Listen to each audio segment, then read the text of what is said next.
My boss was getting fired, so he tricked the company into giving his team a year off with pay. Here's a story from a while ago with malicious compliance on the part of my manager. It was just around the year 2000, and I was working in IT. There had been a busy year leading up to the millennium. Now everyone was looking to get back to normal. The company had other plans for us and decided to make a third of the IT staff redundant. In my team of 12, this meant 4 of us. This wasn't really a problem, as even though I had just moved into the IT a few years earlier, the job market was booming and getting a new job would be easy. This HR move had been a bit of a surprise as we were very busy. Lots of routine projects had been put on hold, so lots of catching up. But whatever, they knew best. Redundancy with this company offered a month's salary per year of service, way over a legal minimum. They were offering for me a year's salary tax-free, mostly, to find a better paying job elsewhere. An offer that would be hard to say no to, but unfortunately, they were not going to ask. The way redundancy works for the company in the UK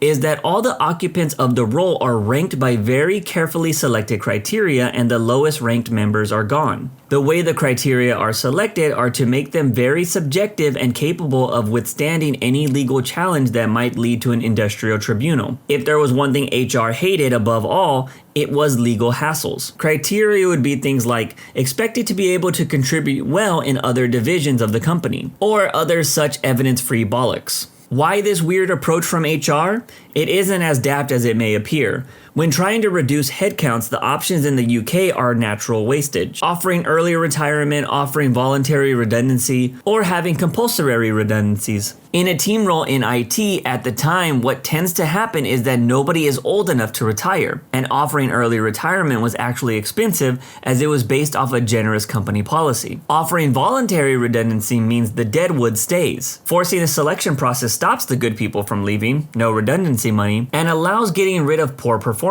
Or at least that was the plan. Anyway, my manager had been told that he was being made redundant, which was a bit of a tactical error. He wasn't really adhering to the company line as strictly as he might have had the circumstances been different. He gathered us together and asked who wanted to go. 4 of us, me included, volunteered, so all was good and everyone in the team would be happy. My manager, maliciously complying with the ranking exercise, duly ranked us by the contrived criteria but interpreted to our ends and not the company's. These rankings were passed to HR, processes were run, runes scaped, oracles consulted, and ultimately decisions made. Lo and behold, the gang of the 4 came to the bottom of the pack. Because of the extremely subjective nature of the criteria, nobody could prove the rankings were wrong. My manager then let the team know who was staying and who was going, as was right and proper. And each of us got a bye-bye loser or you're still on the board letter from HR. That wasn't the end of it though.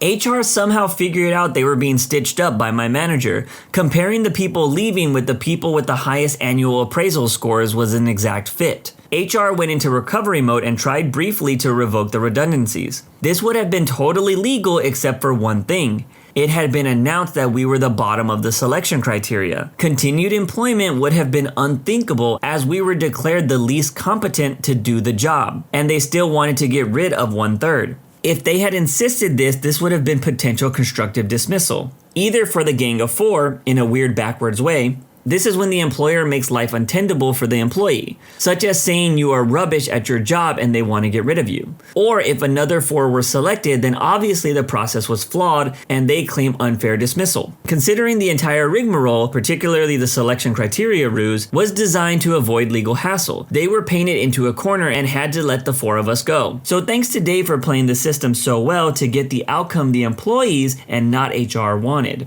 Epilogue. It was, as expected, easy to get a new job in those halcyon days. I had decided to take 3 months off, but a really attractive role came up and I started 5 weeks later, and have been there ever since. Epilogue 2. Eventually, talking to my friends who stayed, those round of redundancies was, as I sort of expected, the precursor to eventually outsourcing. This was very much in vogue back then. About 2 or 3 years later, the overly slimmed down organization was transferred, called TUP in the UK, Transfer of Undertaking Protection of Employment, to an outsourcer. A bullet dodge there. TUP means that you transfer your current pay and conditions and you will rot with that salary, etc. Until it is worse than your new employer's standards, terms, and conditions. No pay raises, bonuses, increased holiday entitlement, nothing. This obviously also ends in another "the deadwood stays" situation, as everyone who can get another job will as soon as the market moves past them. This seems like a big brain move if I've ever seen one, but at the same time, if I understand correctly,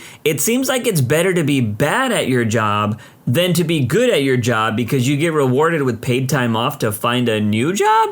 I definitely don't think this would work in America because you just get fired if they want to get rid of you. But yeah, what this OP was able to pull off, I think was pretty awesome. Discipline me for being 22 seconds late without notice? Got it. Won't happen again. This happened several years ago because it was some malicious compliance that lasted for years. My former employer uses a point-based system to track attendance. The parts of this policy relevant to this story are: tardy with call in prior to the shift starts, half a point. Tardy with no call, 1 point. Accumulate enough points and you're fired. There's a set of train tracks crossing the street that leads to the facility. Occasionally, the train will stop while blocking the crossing. If you're caught there in the last few minutes before you're supposed to clock in, you have a decision to make. Wait or go around. Either way, you might be late. Sometimes you'll decide to go around and then the train clears the crossing and the folks who waited got in before you. Sometimes you'll wait and watch through the gaps in the train of the cars that went around pull into the parking lot, while you're still idling waiting for the block train to cross. To be clear, going around involves taking a bunch of secondary country roads as well as a few field access roads. It's an extremely rural area. You will literally never know what kind of road conditions you're going to find along the way. The roads may be entirely unusable during the winter months when snow covers them. One night during my years on third shift, I was stopped at these tracks and decided to wait. Eventually the train moved on. I raced into the parking lot, used my key card to zip through the turnstiles,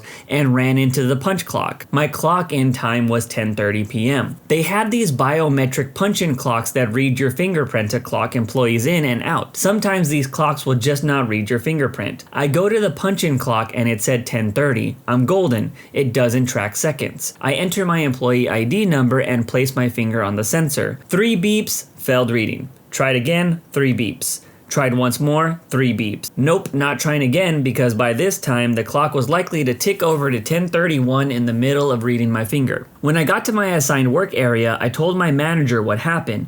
He said, "Don't worry about it, he'll manually punch me in." I should have listened, but I'm a worrier. In the morning when the front office people started showing back up, I went to the attendance office to confirm my situation was all good. The office administrator decided to check my gate time and use that as my determining factor. I scanned my key card at 10:22 p.m. That's a tardy, no call. 1 full attendance point to be issued. I reiterated that it was a train stopped on the tracks, completely beyond my control. She advised me to either leave earlier or just wait an extra half an hour for my shift to start on the majority of my days. Or else get a cell phone. I didn't have one back then, to call in with from the road next time. Well, what I did instead was started calling in absent, just in case something comes up after I leave home, but before I arrive at work. The first few days, the attendance office up front was just bemused. After weeks, they became annoyed. After months, they apparently complained enough and I finally got told to stop. During the course of this conversation, they revealed that calling in too early before the start of your shift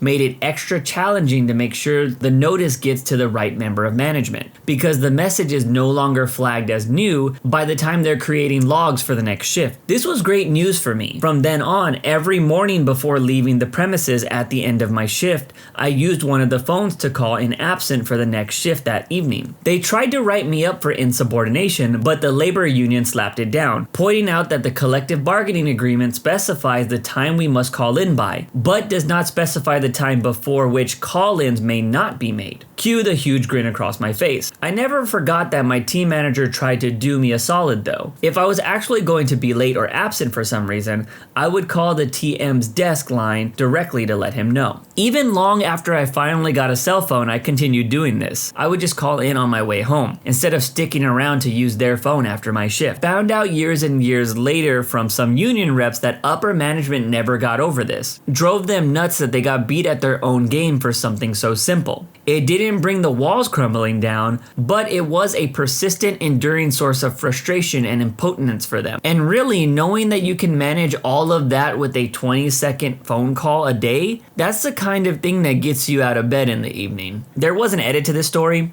Probably the number one observation I'm seeing is that I should have just sucked it up and left for work earlier. I've commented this a couple of times already, but nobody seems to dig for it. I usually left so early that I got to work before the 20 minutes prior to the start of our shift that we were allowed to clock in. This stop train event was a rare and unpredictable exception, but the crossing was regularly blocked for a few to several minutes by a moving train. Also, not to mention all the other random stuff that could happen on your way to work. I feel this pettiness to my core. I worked for plenty of places that changed their rules about clocking in or being late more than they changed their underwear. At my old job, they said that we could clock in the moment we got on campus, as long as we were ready to work. I was totally fine with that. So I would get to work sometimes 30 minutes early and let dudes on first shift leave early if they wanted. But eventually they changed it to where you couldn't clock in until 5 minutes before your allotted shift time. I didn't feel like changing my routine of getting to work early, so I just chilled in the operator's office. This always led to having management ask me if I could help them with something.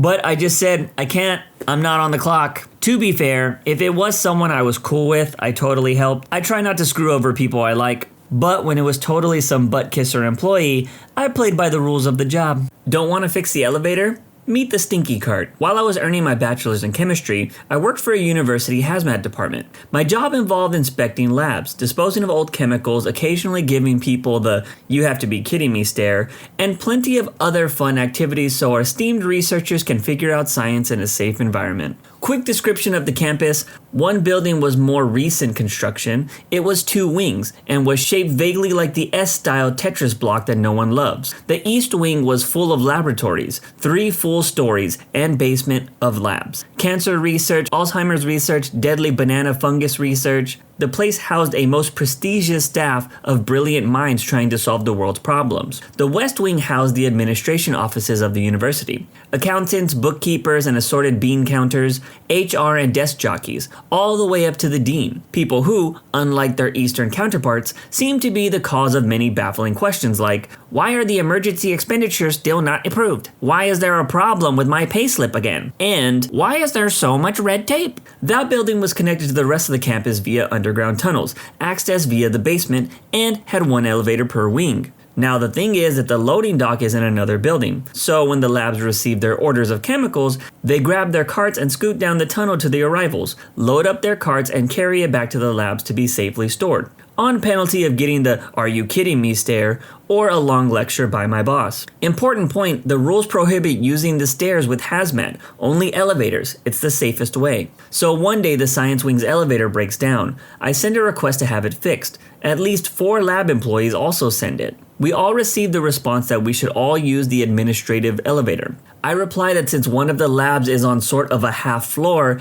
the only way to reach it is in the science wing elevator or a flight of stairs. I highlighted the risk of falling while carrying heavy boxes of chemicals in the stairs or how there was no way to safely carry very heavy gas containers up these stairs. They were having none of that. Use the administrative wing elevator. They will have to have the elevator fixed, but it's considered low priority. I showed the reply to my boss. He was the type of guy for who workplace safety is no laughing matter. And I was expecting him to reply with a strongly worded email and about 4 or 5 paragraphs from various workplace safety law texts. Instead, he just had this strange smile. "Oh, don't worry, Rum. It'll soon be a priority to them." 2 days later, my boss comes in. "Rum, don't forget the biohazard truck comes tomorrow. You should collect the waste from the labs." Oh boy, Biohazard Day. The day where I get to leave my office, visit every lab in the university, jokingly say, "Bring out your dead," as I enter and have chats with teachers, classmates, and various lab aides. I put on my lab coat and protective goggles. And Rum, don't forget, the elevator in the science wing is broken. You have to go through the administrative wing. Oh, now I get it. See, when the pencil pushers decide that fixing the elevator wasn't a priority, they didn't realize that I would be walking around with a cart filled with containers bearing a bright yellow biohazard logo, and returning with them full of old petri dishes full of culture medium. And any biochemist or microbiologist worth their lab coat will tell you, culture medium stinks. It smells like regurgitated baby food left out in the sun. So here I am walking in front of all those nice offices and meeting rooms, the clank clank clank of my full cart of biohazards announcing my arrival, and the smell of death following me. Yes, I made sure that all bags were properly sealed, but it's one of those smells that just doesn't care about that. The nice lobby outside the elevator where people wait to meet the dean, hello, sorry about the smell. That nice meeting room with the door open, sorry about the noise, can I get an update on the elevator? People walking down the hall to their office suite. Wow, they do seem a bit nervous seeing a guy in a lab coat driving around containers with biohazard symbols on them. Should I tell them that it's harmless unless they're severely immune compromised? Nah. Oh, and my cart only has room for 3 of those containers, plus the new ones that I leave to replace the full ones. Biohazard day is about 2 to 4 trips per floor. After the second such biohazard day, we got a message stating that the elevator will be fixed over the weekend. I love the pettiness in this story because I hate when the suits don't think that things that help other departments are a priority. So if they make your life harder, why not make their life uncomfortable? Fair trade-off in my opinion. But let me ask you, who was the jerk in this situation? The suits or the lab geeks? Let me know in the comments. Don't let the VP know we're over budget. This is a bit long, but several years ago I worked in the purchasing department of a large semiconductor company in the US. Mostly I handled all the non-production purchases and contracts like office equipment, building management, travel contracts, that sort of stuff. But my biggest payroll was negotiating and approving temp staffing contracts for our US factories. One day a director, we'll call him Bill, sends me a request for $150,000 for temp workers at a small facility in the middle of nowhere, Florida. The news was that a couple of local businesses had closed and he had this great idea to save the company money by moving some productions down there and snatching up those now desperate workers on the cheap. It seemed like a dumb idea at the time, but it was clearly his pet project and $150K was within his right to spend without additional approval, so I rubber stamped it and off he went. I hadn't had much interactions with Bill, but he was a pompous butthead, so I was glad to get rid of him. Now, it's important to the story to understand that our company's finances were super tightly controlled. Not a bad thing, but if you wanted to spend $1 over your role's limit, you better have your supervisor's signature in triplicate. Directors like Bill could spend up to $250,000. VPs could spend up to $500,000, and anything over $500,000 had to go all the way to the CEO for approval. About 3 months later, the trouble started when Bill suddenly turned back up asking me for more money. Turns out, rural Florida doesn't have a lot of people with the skills to work in an industrial cleaning room, and the people who do don't come cheap. The money was supposed to last a year and it's already gone, but Bill is certain that he just needs a little more time and asks me to approve another $250,000 without telling our VP, his boss. I straight up refuse since it's literally my job to stop this, but Bill, being God's gift to the company, throws an absolute fit. It got ugly, and long story short, my boss directly ordered me to approve Bill's money without escalating it. I got this all in writing since it was sketchy as hell and absolutely something I could get fired for. Finally, Bill's gone and I don't have to see his mug-short balding head anymore. Or so I thought. Having disrespected the great and powerful Bill, I was now the target of his displeasure. For the next 4 months, I got at least 3 emails or phone calls a day from him or his secretary about something they didn't like about the building. The landscaping, the guy who brings the bottled water, the snack selection in the vending machine, the equipment in the C-level gym, on and on. I'm getting openly berated for the things that have nothing to do with me, but I'm stuck having to deal with them because my boss keeps caving to Bill's whims. And none of my paperwork is getting past his office either. I manage the purchasing for 12 facilities in the US and Europe, but it still needs his signature. I've got to personally bring it to him and stand there while he reviews it or he refuses to sign. It was somewhere between humiliating and infuriating, and I'd increasingly wished that he'd fallen down a staircase. After months of this, finally my chance for malicious compliance arrived. Shockingly, Bill hasn't managed to turn his pet project around, and you know what? Just needs $250,000 to get him through the year. I sign off, add the money to the purchase order, which now totals a cool $650,000, and I shoot off an email to both him and my boss to remind them that this won't be shown to the VP. Then I print out everything, including the direct order not to show it to the VP, and march right over to the CEO's office for him to sign. After all, it was now over the $500,000 required limit, and Bill never asked for the CEO not to see it. All hell broke loose when they realized Bill's little project was $500,000 over budget. He didn't lose his job, but he refused to speak to me after that, which was exactly what I wanted. The Florida project was scrapped and was retasked to making basic electronic components. My boss was initially mad, but once he realized that my insistence on getting Bill's orders in writing probably saved both of our jobs, the whole thing went away. I was there for another year, and thankfully Bill never made an appearance in my office ever again. I'm so glad Bill got screwed here. The only way the story would have gotten better is if Bill would have got fired. But like I've said a million times before, ladies and gentlemen, make that paper trail. The OP did here, and it saved their job. Also, screw Bill and his pet project. That's it for today's video. If you want to make sure you don't miss out on any content, hit that subscribe button and make sure you hit that bell to turn on notifications. If you want to finish listening to all the stories, use the playlist at the top of the description. And if you're someone who live streams and needs copyright-free music, check out the Cream of the Crop music by searching Cream of the Stream on Spotify or whatever music platform you choose. Remember, it's free.